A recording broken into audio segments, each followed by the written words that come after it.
नवीन चॅप्टरला आपण सुरुवात करणार आहोत. Chapter number 12, equation in one variable.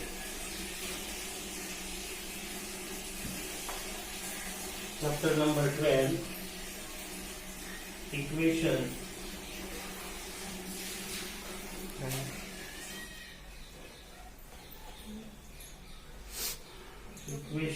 in one variable.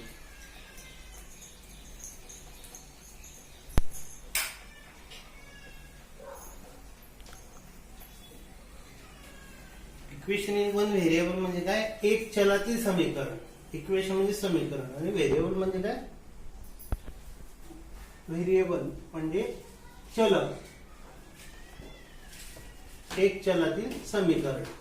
आता एक चलातील समीकरण सोडवण्याच्या आधी काही गोष्टी तुम्हाला सांगतो. इक्वेशन सॉल्व करताना नेहमी लक्षात ठेवा काय करायचं असते. 4 प्रकाराचे मी तुम्हाला एक्झाम्पल सांगतो. समजा हे एक इक्वेशन आहे. x + 5 = 7. Second one example x - 2 = 5. Third one example 3x = 9.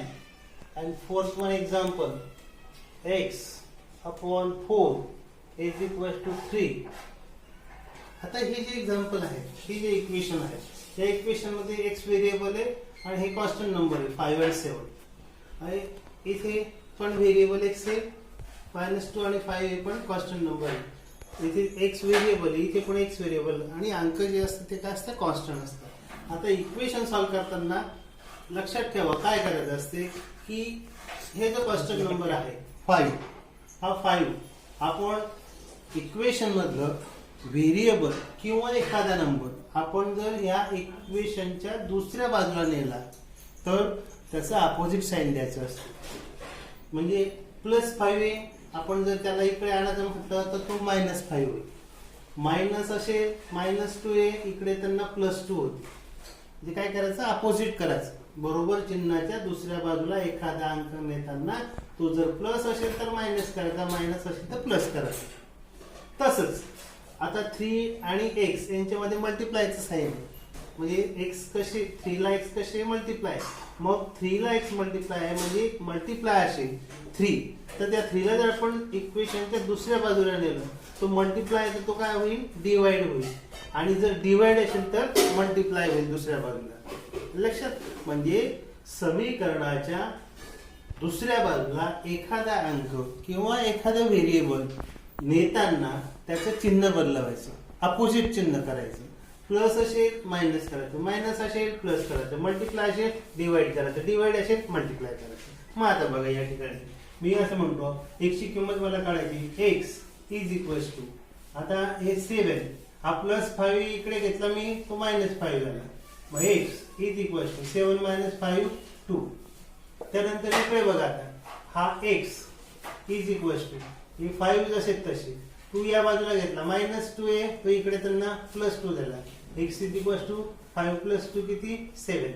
आता इथे बघा 3 मल्टिप्लाय म्हणून काय करायचं? x = 9. 3 मल्टिप्लाय इकडे जाताना डिवाइड होईल म्हणून इथे डिवाइड. 3 × 1 = 3, 3 × 3 = 9. x = 3.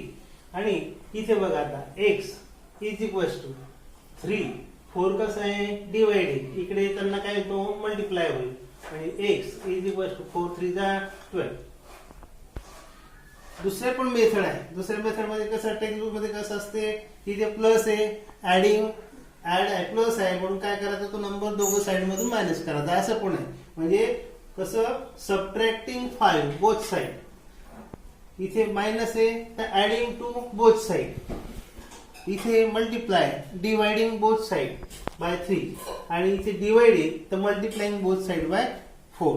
मग ते काय आता 4 4 कट होता, 3 3 कट होता, 2 2 कट होता, 5 5 कट होता आणि x ची किंमत मिळते. त्यापेक्षा सोपं लक्षात ठेवायचं, एखादी संख्या बरोबर चिन्हाच्या दुसऱ्या बाजूला नेताना चिन्ह बदलावायचं. अधिक असेल तर वजा करायचं, वजा असेल तर अधिक करायचं, गुणेला असेल तर बागेला करायचं, बागेला असेल तर गुणेला करायचं. आणि x ची किंमत म्हणजे जो व्हेरिएबल आहे त्या व्हेरिएबलची किंमत काढली, त्याला काय आपण म्हणतो? हे इक्वेशन सॉल्व करणे. तर असे काही एक्झाम्पल आहे ते आपण आणखीन बघूया.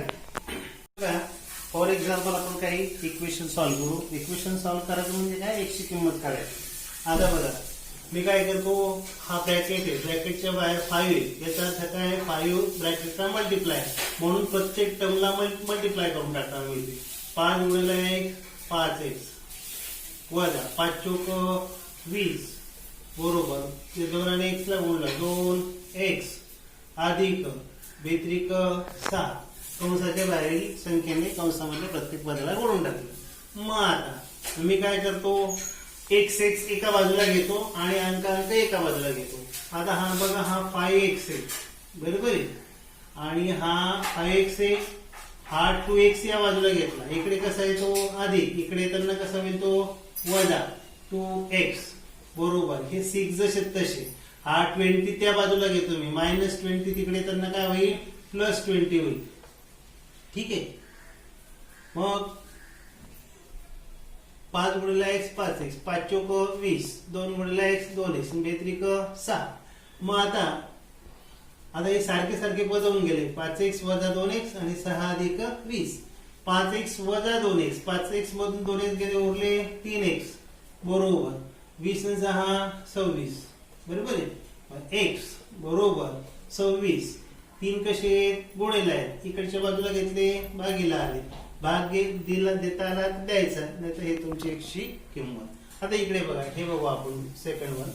आता इथे x + 9 ब्रॅकेट मध्ये इज इक्वल टू 1/3 2x - 4. आता हा जो 3 आहे तो ह्या बाजूला कसा आहे, डिवाइड आहे, तो इकडच्या बाजूला घेतो, तो मल्टिप्लाय होऊन जाईल, म्हणजे 3 into x + 9 is equal to 2x - 4.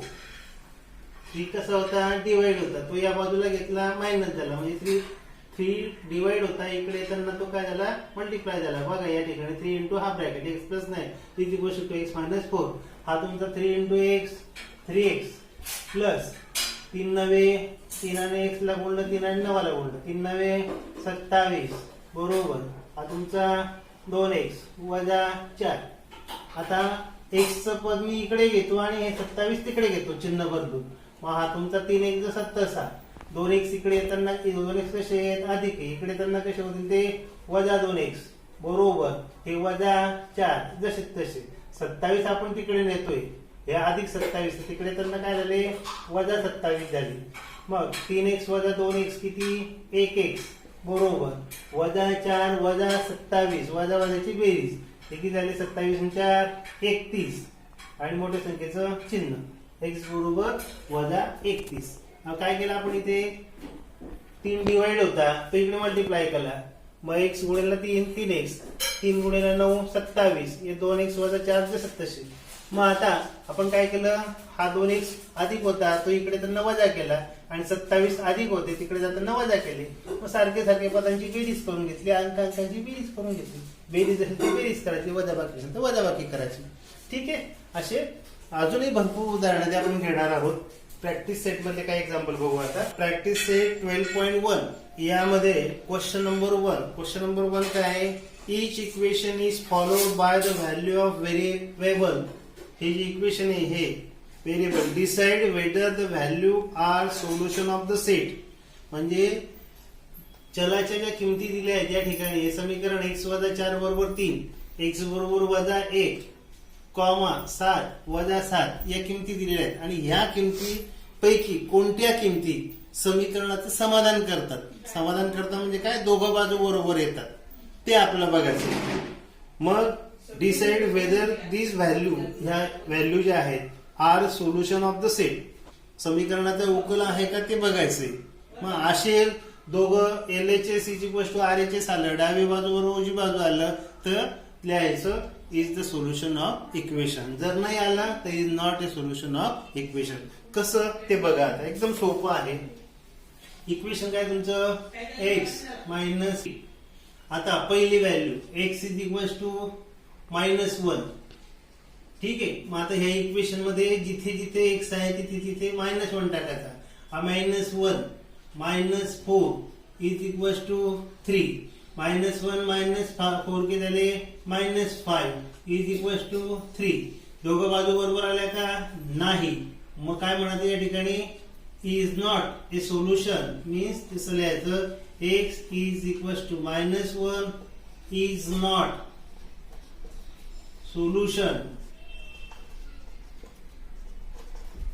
Of equation.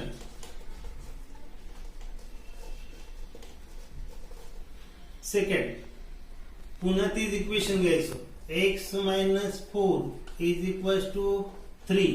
आता सेकंड व्हॅल्यू काय आहे 7. x इज इक्वल टू 7 ही x च्या ठिकाणी टाकायची. आता x किती आहे 7 -4 इज इक्वल टू 3. 7 वजा 4 किती 3 बरोबर 3. बघा 3 बरोबर 3 आलं. समान दोघं बाजू सारख्या आल्या, डावी बाजू आणि उजवी बाजू, म्हणजे आपण त्याला म्हणतो LHS is equal to RHS. असं ज्यावेळेस सेम असेल त्यावेळेस काय म्हणतं is a solution of equation. मग कुठली व्हॅल्यू येते x is equal to 7 is solution of equation. ठीक आहे.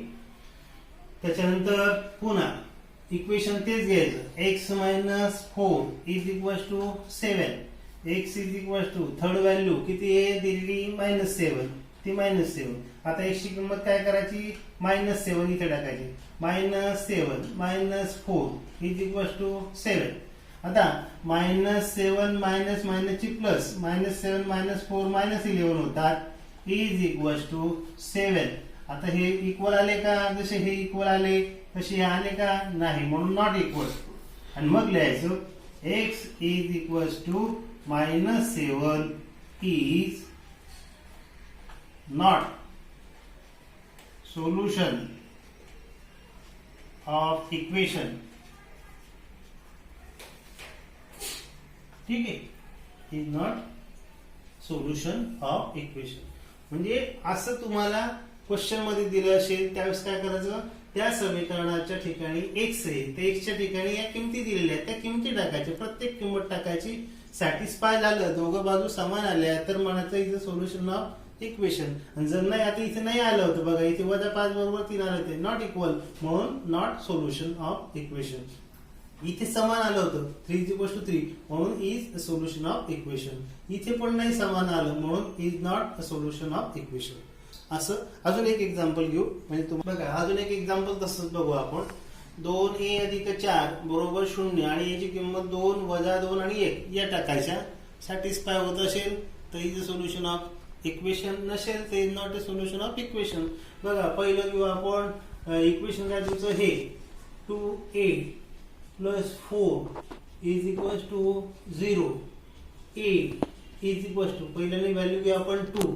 ठीक आहे, मग आता इथे किंमत टाकू 2 इंटू a ची किंमत किती घ्यायची 2 अधिक 4 बरोबर 0. 2 दुणे 4 अधिक 4 बरोबर 0. 4 आणि 4 8 बरोबर 0. आलं का नाही, म्हणून लिहायचं a is equal to 2 is not solution of equation. ठीक आहे. आता पुन्हा हेच इक्वेशन घ्यायचं 2a plus 4 is equal to 0. a is equal to second value किती आहे -2. मग आता बघा 2 इंटू a ची किंमत किती -2 प्लस 4 इज इक्वल टू 0. आता हा मल्टिप्लाय 2 टू जा 4 -4 प्लस हे 4 is equal to 0 plus 4 -4 0 is equal to 0. Equal आले म्हणून लिहायचं a is equal to -2 is solution of equation. पुन्हा तेच इक्वेशन घेऊ आपण 2a plus 4 is equal to 0 आणि a is equal to third value किती आहे 1. मग आता बघा इथे टाकू आपण 2 इंटू a ची व्हॅल्यू किती 1 प्लस 4 इज इक्वल टू 0. 2 1 जा 2 plus 4 is equal to 0. 4 plus 2 6 is equal to 0 is equal not equal 6 is not equal to 0. मग समान नाही आले म्हणून काय म्हणायचं, a is equal to 1 is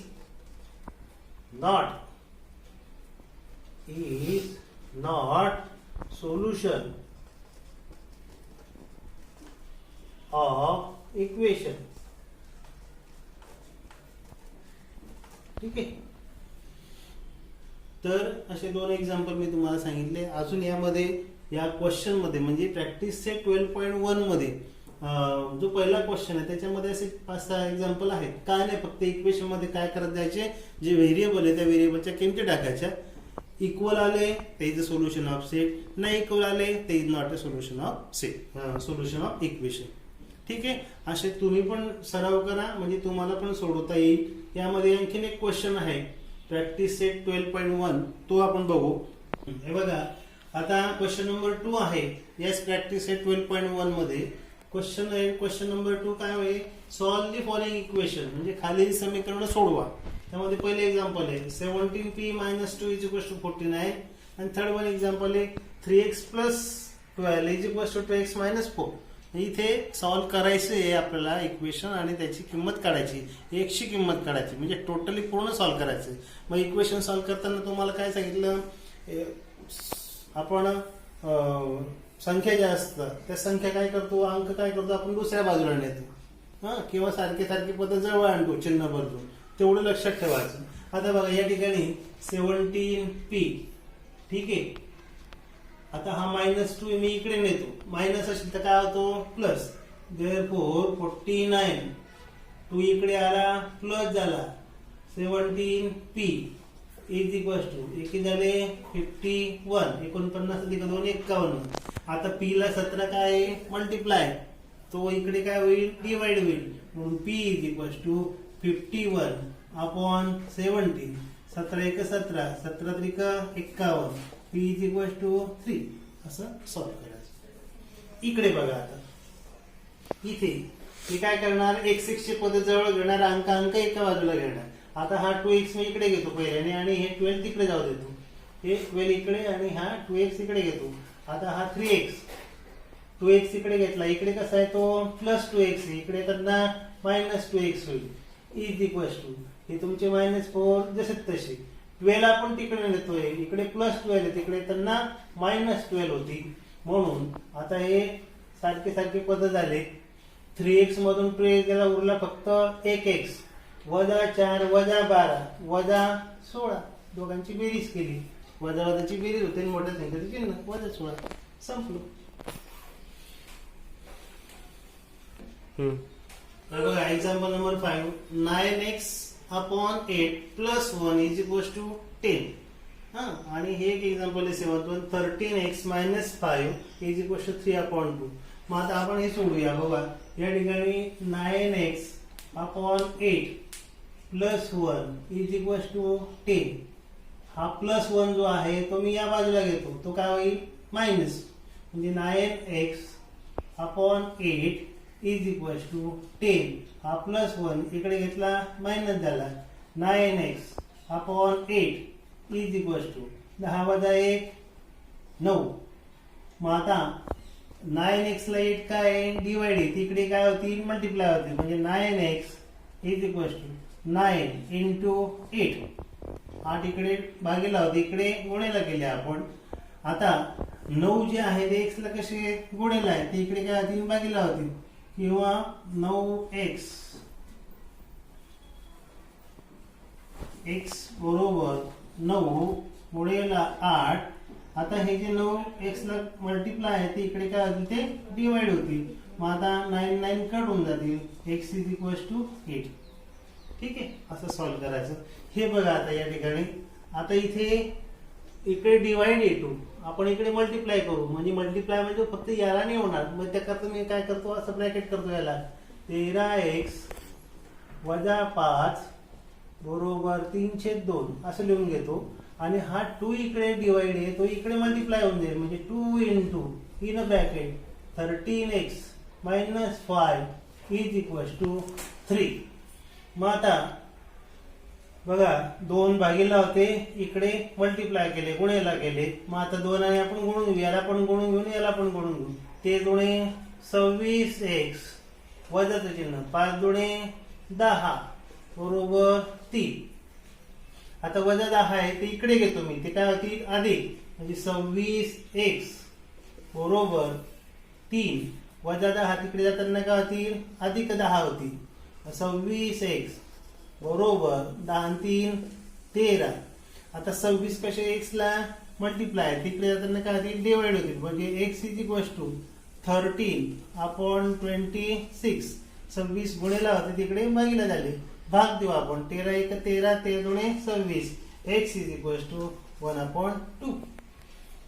असे सोडायचे. फक्त काय करायचं असतं, अंक फिरवायचे असतात, पद फिरवायचे असतात. प्लस असले तर मायनस करायचे, मायनस असले तर प्लस करायचे, मल्टिप्लाय असले तर डिवाइड करायचे, डिवाइड असले तर मल्टिप्लाय करायचं, आणि काही करून शेवटी आपण x ची किंमत काढायची. अजून आपण एक्झाम्पल पाहू. बघा आता example number 9. x - 9/x - 5 is equal to 5/7. मी आता काय करतो, याला ब्रॅकेट करतो. x - 9/x - 5 is equal to 5/7. आता काय करतो, 7 इथे कसे आहेत किंवा क्रॉस मल्टिप्लिकेशन करतो. 7ने या ब्रॅकेटला आणि 5ने या ब्रॅकेटला मल्टिप्लाय करतो. क्रॉस मल्टिप्लिकेशन म्हटलं तर 7ने या ब्रॅकेटला 7 कंसामध्ये x वजा 9 बरोबर 5 कंसामध्ये x वजा 5. काय केलं, 7ने या ब्रॅकेटला आणि 5ने या ब्रॅकेटला क्रॉस मल्टिप्लिकेशन. मग आता 7 गुणिला x 7x वजा 7 9 72. 7ने याला आपण गुणून घेतलं बरोबर 5 गुणिला x 7 9 63.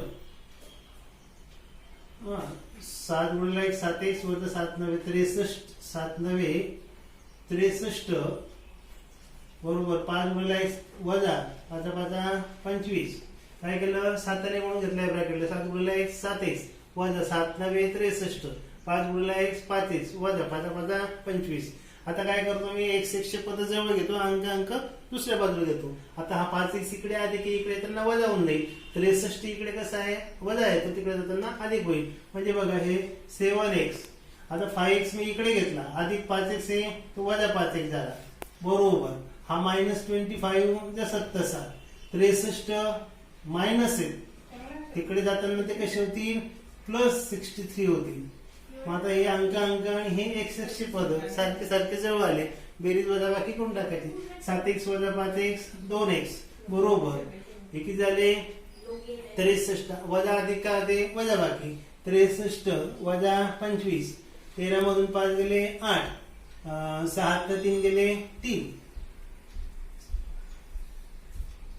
63 3 5 जात नाही, 13. 13 मधून 5 गेले 8. 6 3 गेले 3. किती आले 38. यांची वजा बाकी गेली 38 आली. आता 2 कसे आहेत मल्टिप्लाय. x बरोबर 38. 2 कसे आहेत मल्टिप्लाय, इकडे इकडे काय होणार ते डिवाइड होणार. मग आपण भाग देणार याला. बे 1 बे, बे 1 बे, 1 उरला बे 9 18. x बरोबर किती 19. ठीक आहे. म्हणजे काय केलं, 7ने मल्टिप्लाय केलं, हे सारखे सारखे पद जवळ घेतले. 7 वजा 5 7x वजा 5x 2x वजा 25 अधिक 63 38. मग त्यांची वजा 38 आली. आता परत 2 गुणेला तिकडे भागीला घेतले, 38 ला 2 भागीला 19 आले. आता हे बघा 11 एक्झाम्पल मध्ये. आता इथे अपॉन जे आहेत ते अपॉन 4 आहे, याला अपॉन 4 आहे. मग आता मी काय करतो, हे जे 4 आहे हे कसे डिवाइड आहे, इकडे काय होऊन जातील ते मल्टिप्लाय होऊन जातील. म्हणून मी असं लिहितो b + 1 plus second bracket b + 2 is equal to 21 multiply by 4. Divide होते 4 इकडे मल्टिप्लाय केले. मग आता b हा 1b अधिक हा 1b 2b अधिक किंवा ब्रॅकेट काढून टाकू आपण. b अधिक b अधिक 1 अधिक b अधिक 2 बरोबर 21 चौक 84. मग आता हा 1b अधिक 1b 2b 2b अधिक 1 3b झाले. हे b ची बेरीज केली, हे 2 अधिक 2 अधिक 1 अधिक 3 झाले. बरोबर किती 84. आता 3 अधिक 1 ते इकडे घेतो वजा होऊन जाते म्हणजे 3b बरोबर 84. 3 तिकडे जाताना वजा झाले 3b बरोबर 84 वजा 3 81. आता परत 3 कसे b ला गोळेला आहेत ती इकडे आपण भागीला घेऊन टाकू. b बरोबर 81/3. 3 1 3 3 2 6 3 7 21. b बरोबर किती 27. अशी b ची किंमत काढायची. ठीक आहे, तुम्ही पण स्वतः प्रॅक्टिस करा. अशी भरपूर उदाहरणं आहेत. जवळजवळ यामध्ये 11 उदाहरणं आहेत. 11 पैकी आपण 5-6 उदाहरणं घेतली. 4-5 उदाहरणं आहेत. तुम्ही घरी करा, स्वतः सोडवा आणि तुम्ही प्रॅक्टिस केली तर तुम्हाला सुद्धा जमेल. ठीक आहे, बाकीचं आपण नंतर